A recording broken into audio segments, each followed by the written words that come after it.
Hey everybody, welcome to TI3, where we here at Thomas Institute break down complex ideas in 3 minutes or less.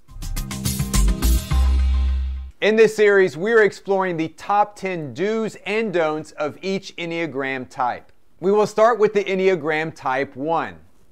As you're probably aware, ones on the Enneagram are oftentimes referred to as the Perfectionist.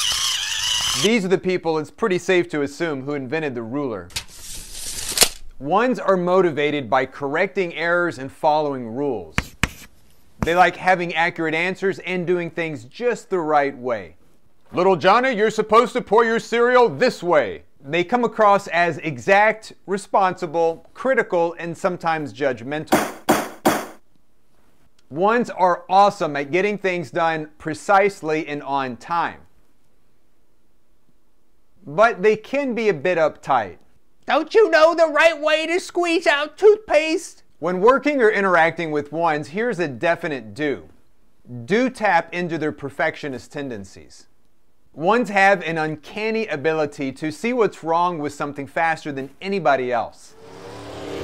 On the one hand, this can come across as being nitpicky or persnickety.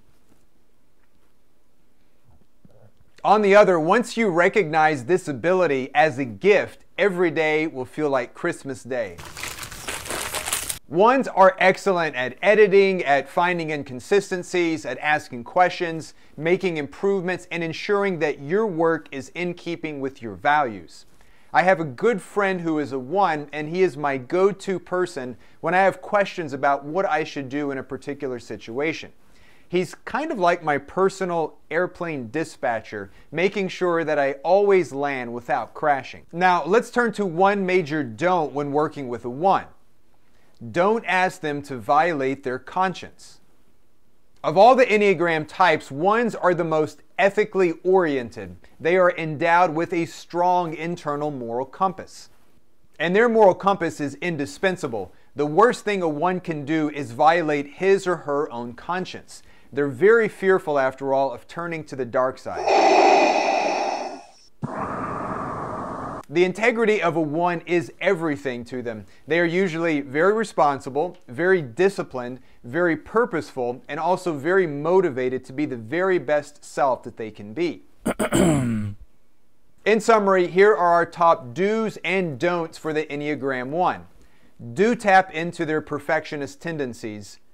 Don't ask them to violate their conscience. Both of these get to the heartbeat of a one, wanting to be used effectively, wanting to be honorable, and wanting to do things the right way. If you enjoyed this video on the do's and don'ts of the Enneagram 1, please be sure to subscribe and watch out for the next video in the series. I'll see you then.